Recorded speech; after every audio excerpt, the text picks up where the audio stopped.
Ya, halo. Selamat malam. Udah lama nggak bikin video ya. Ya, kali ini gue akan mau bikin video membahas tentang apa yang bisa membuat orang gemuk, apa yang bisa membuat orang kurus. Oke. Tapi di sini gue nggak akan pakai dua istilah itu ya. Gue cuma akan pakai istilah BB turun, BB naik. Kenapa? Gue takut dianggapnya body shaming. Nah, hal yang membuat BB naik atau BB turun sebenarnya itu cuma satu, kalori. Oke, yang maksudnya kayak gimana sih? Nih, semoga tulisan gue terbaca dengan baik.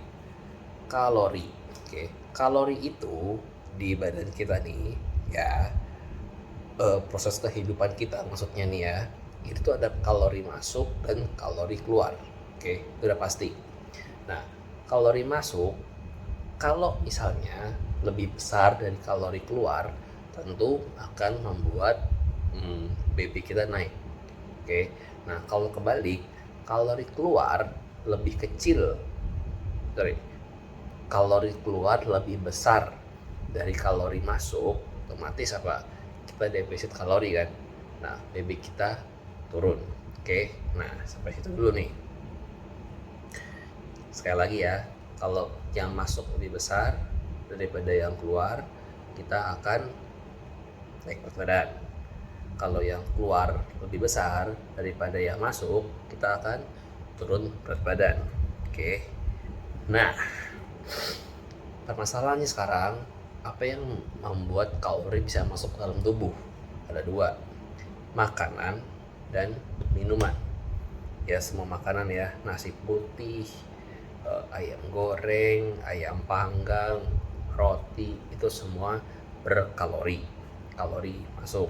Minuman juga, kalau minumannya kayak es teh manis, eh, boba, dan minuman-minuman kekinian, yaitu susu misalnya ya, itu pasti kalori masuk. Oke. Nah, makanan yang tidak berkalori ada gak? Ada. Es batu. Minuman yang gak berkalori ada gak? Ada. Apa?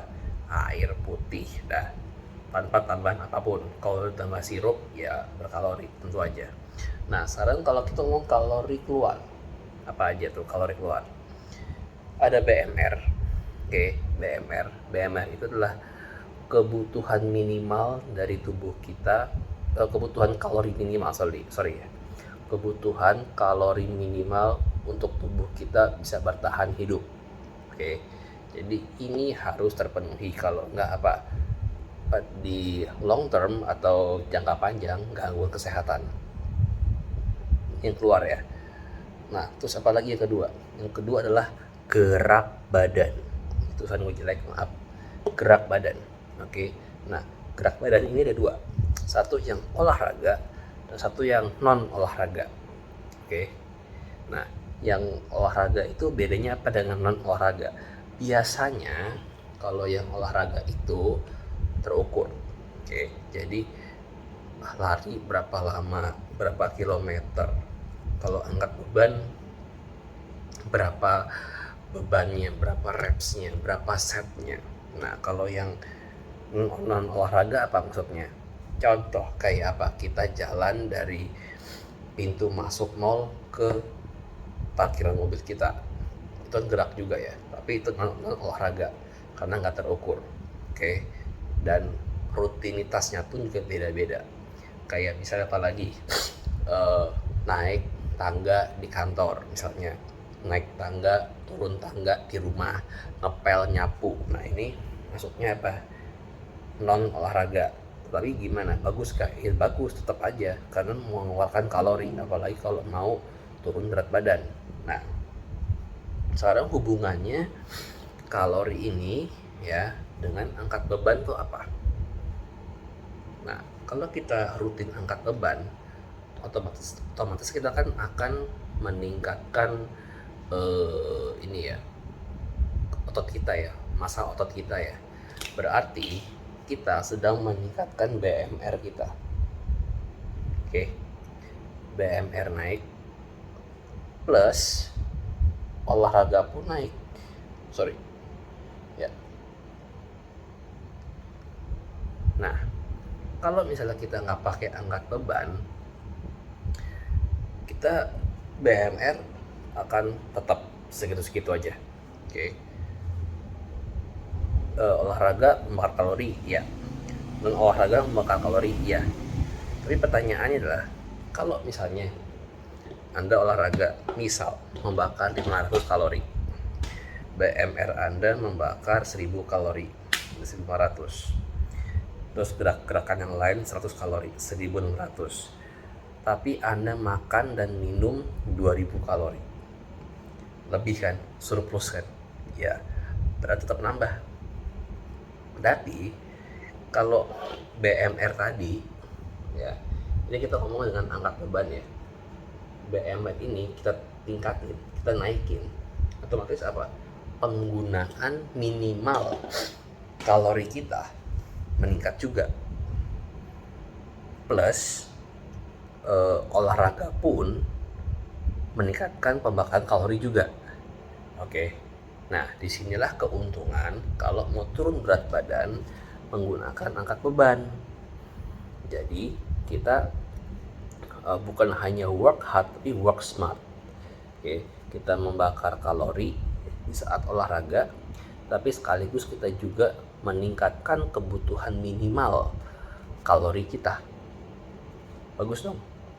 Misalnya kalau dulu cuma 1000 BMR-nya, sekarang ya 1100 atau 1200 lah. Itu luar biasa loh. Kenapa? Ya kalau misalnya sekarang gini, kita makan 2000, BMR kita naik jadi 1200, berarti masih ada 800 kalori untuk yang surplus. Terus tiba-tiba kita olahraga membakar 500 kalori dari 300 kan. Nah, 300 kalori terus kita hidup aktif, jalan, naik turun tangga, bakar 100, ya sisa 200 kalori kan. Dibandingin kalau misalnya tidak angkat beban, cuma 1000, nah mungkin surplusnya akan lebih banyak, 400. Jadi untuk maintain berat badan ataupun turun berat badan akan lebih mudah kalau kita angkat beban. Selain membakar kalori di saat olahraga, pasca olahraga pun kita membakar kalori. Bisa bayangin dong betapa enaknya kita nggak ngapa-ngapain aja, tidur deh, udah ngebakar 1200 kalori misalnya. Kalau kita nggak angkat beban, ya mungkin cuma 1000. Ini cuma bayangannya aja ya, bayangan pembakaran kalorinya aja ya, gitu.